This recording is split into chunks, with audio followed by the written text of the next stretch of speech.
Obviously, there's 80% support for voter ID. The left doesn't want to tell you this part. There's also 80% support for requiring proof of citizenship in order to register to vote.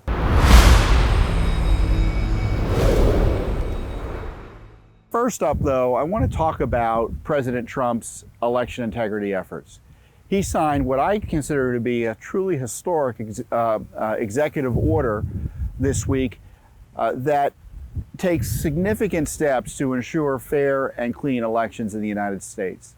And there are several sections of, or several ideas he's proposing through executive action in this executive order.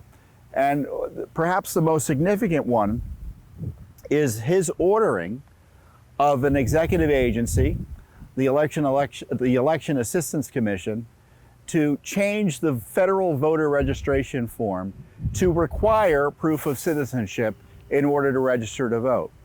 Now, currently the form, which is yet to be changed despite people's concern about aliens voting in our elections contrary to law, just has someone attest to the fact that they're a citizen. There's no proof required, so we're basically taking them on their word, which many people don't find sufficient and obviously isn't sufficient. So what he is doing, he's requiring as part of the new federal election registration form that individuals submit some type of proof of citizenship as they're registering to vote. This is going to significantly curtail the possible issue of people registering to vote who aren't eligible because they're not citizens. Now, the left, you can be sure, is going to fight this and sue. And I think President Trump's got the better of the argument legally. Certainly, the policy argument is really not debatable for normal people. If you look at the polling, obviously there's 80% support for voter ID. The left doesn't want to tell you this part. There's also 80% support for requiring proof of citizenship in order to register to vote. So a major push for election integrity by President Trump. Another significant section of the executive order is his endorsement of essentially Judicial Watch's legal theory that the counting of ballots received after Election Day is unlawful. As I told you in previous updates, we've had a Fifth Circuit court, the appellate court, and then essentially it was largely upheld by the entire Fifth Circuit court sitting en banc. A finding that counting ballots received, at least in Mississippi, up to 5 days after Election Day is unlawful. You can't count ballots that show up after Election Day. It's like showing up in person to vote 3 days after Election Day. You can't vote. In California, we just sued California for Darrell Issa, the congressman in California, or a Republican congressman in California. They count ballots that are received up to 7 days after Election Day. So we've got litigation in Illinois as well.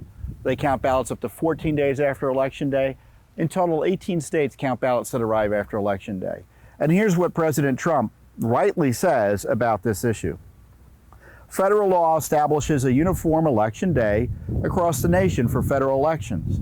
It is the policy of my administration to enforce these statutes and require that votes be cast and received by the election day established in law.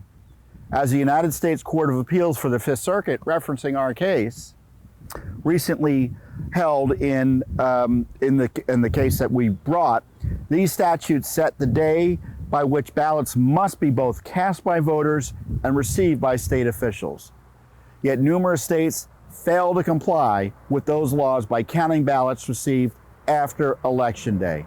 This is like allowing persons who arrive 3 days after Election Day, perhaps after a winner has been declared, to vote in person at a former voting precinct, which would be absurd. So he's directing his agencies, specifically the Justice Department, to enforce the law. So another significant step for clean elections. As we highlighted in California, there were at least 2 congressional seats that were lost by Republicans as a result of votes that came in after Election Day that, in our view, were unlawfully counted. So 2 significant steps for the rule of law in elections, Let's make sure there are no citizens voting in our elections. The best way to do that is to ensure they aren't registering to vote and requiring proof of citizenship to establish your eligibility, which is what President Trump's executive order requires.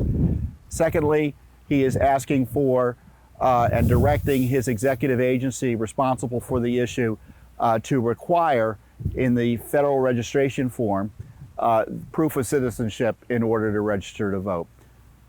Massive improvements for election integrity. The next big thing obviously would be a national voter ID law or requirement, but that's going to have to likely go through Congress, I think.